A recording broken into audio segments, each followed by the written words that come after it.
Welcome in, Panthers Nation. It's officially mock draft season, and today we're going to get you prepared to look at a different scenario, and that is what could the Panthers get in exchange for trading the 8th overall pick? Now, we're going to look at this a little bit differently. We're not going to factor in players. So if you're thinking, oh, can we trade him for or that pick for Garrett Wilson or something to that effect? No, we're going to look at strictly draft capital using the model that was built by Jimmy Johnson. So without further ado, let's jump right in. One, if you have not spent some time analyzing this model, it's still used today. I know things have kind of changed a little bit as far as, what one team sees as value versus another. But this is pretty textbook, a way for you to see like, hey, did we win this trade or did we lose this trade? Now, the players you get through these trades and actually draft is a whole different conversation, but at least capital for capital, who wins, who loses. So this was created by Jimmy Johnson years ago. Also recommend reading his book if you haven't. He talks a little bit about it. I had never heard of it until then. It was just me being a newbie getting into the space. But this is the draft chart. And again, for the Carolina Panthers, we've talked about their draft picks: a first, a second, third, fourth, fifth again, and the seventh is actually the Cardinals' 7th round picks. I will update that. The chart that you see today is just rounds 1 through 6, because to be honest, when you get into round 6 or round 7, you're really just exchanging pennies at that point. There's not a lot of true value, which surprises some folks. Again, when you trade away X player for a 6th or 7th round pick, there's just not a lot of value in that pick to most people. The odds of a 6th or 7th rounder making the team, making the roster, or being an impact player are very slim. But here you go. Carolina Panthers, value-wise, most points, number 1 overall pick to the Tennessee Titans, 3,000 points. It's a point system. Carolina Panthers with pick number 8, 1,400 points. You can see there's a big gap between pick 8 and pick 57, and I know the screenshot cuts off a few of the later picks in the first round. But it's a big gap for the Panthers. So trading back seems to be in a lot of conversations. That's assuming you want to leave a generational talent on the board if available. I mean, if an Abdul Carter, Mason Graham falls to you, you are going to take them in a heartbeat. Maybe even Travis Hunter for some folks. Let's take a look here.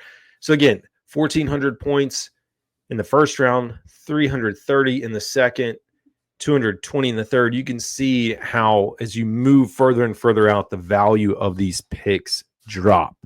So what I did was went through and created a few scenarios. I did the math. I did the work to make it easy for you folks. So let's jump into some hypotheticals. First of all, I really wanted to try to think of teams that may be quarterback needy. Now, this is not a very good draft class for quarterbacks, but in the event a team wants to move up and trade with Carolina Panthers, you may have a team that's just desperate and like, I got to get up there to get our quarterback.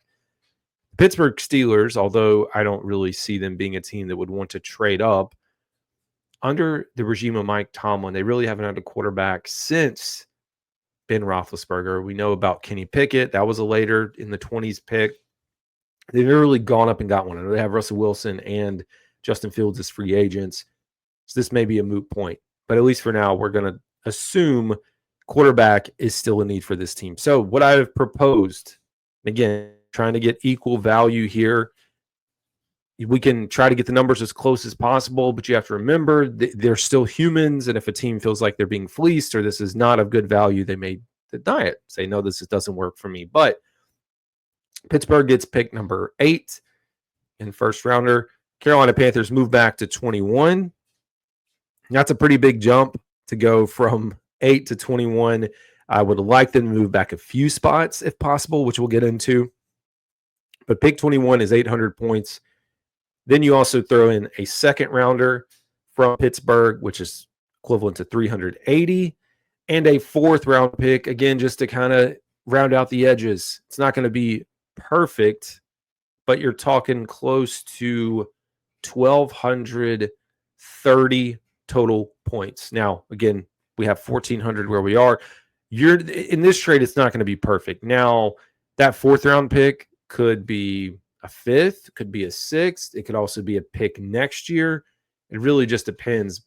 And also, it could be a third and a fourth versus a second. That's a lot for Pittsburgh to give up right there, in my opinion. But hey, we'll see. So I think this is a pretty fair trade for the Carolina Panthers. We'll move on to another one, this time with Seattle. And again, I already did this trade in a mock draft. It was pretty close to this, but round 1, pick 18 goes to the Carolina Panthers. That's about 900. Round 2, pick 50, 400 points. And then a future 4th or 5th round pick, because when I looked at this, well, I cut off the board, but we could look at a 4th or 5th rounder from this year, or potentially a future 4th or 5th round pick. This is going to get you close to 1350 total points. I'm just throwing out roughly 50 points for that future 4th or 5th. Seattle gets 1,400. So I think this is a very fair trade. Again, most of these trades moving up to pick number 8 is probably going to take 2 to 3 draft picks. And we've seen a history of that as well. I don't know. If you get a haul for 4 or 5, you're doing great. Well, 5, no, it's not going to happen, but at least 4. If you get a 4 haul, that's pretty big recouping there. All right. And lastly, we'll look at the final trade that I put together, and this is with Dallas. I mean, the thing about it is the quarterback needy teams are already ahead of the Panthers, and they're likely going to get their quarterback when they want them. So, I mean, maybe unless one of these teams that needs a quarterback, a Tennessee, a Cleveland, Giants, I mean, there's a lot of teams, Raiders, Jets, maybe they don't get their quarterback the first time around and want to trade, their second, third, fourth, whatever is a big package. But anyways, at that point, Panthers have already been off the board in with their 8th pick. But for this one, Carolina moves back a few spots with Dallas. This is not a quarterback needy team, by the way. It was just relatively close to the value that I thought we could get. So round 1, pick 12, you move back 4, and you recoup a 3rd as well. I'm not a big fan of this one. You move back a few spots for an extra 3rd. The value on it says it's equal, but if we're being honest, it's just not a trade that I'm going to sign up for. Like, I would at least want a 3rd and a 4th, even though we're already paying over value.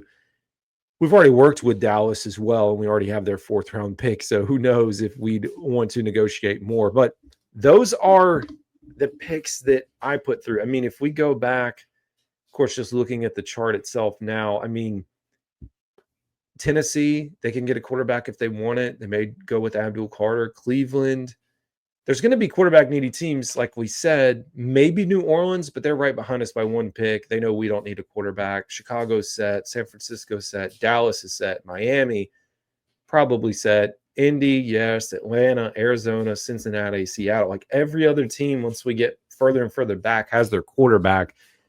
So it's just a conversation around, is there a player and a Genty, whoever, that one team values that they feel like now is the time for us to move up. An offensive tackle, because that's one thing that's not really talked about. Tackle is being a need. There's a lot of defensive conversations at the top. Quarterbacks, of course. But for the Carolina Panthers, if they do decide to trade back, I would hope that they can get one, stay in the first round. You still need your first rounder. And then in addition to that, another 2 and maybe a 4 and a 5 is total value. Who's the team that's going to be? I don't know. So we'll find out. But further you move back, outside of 15, 16, 17, the more value you're likely going to get in later rounds.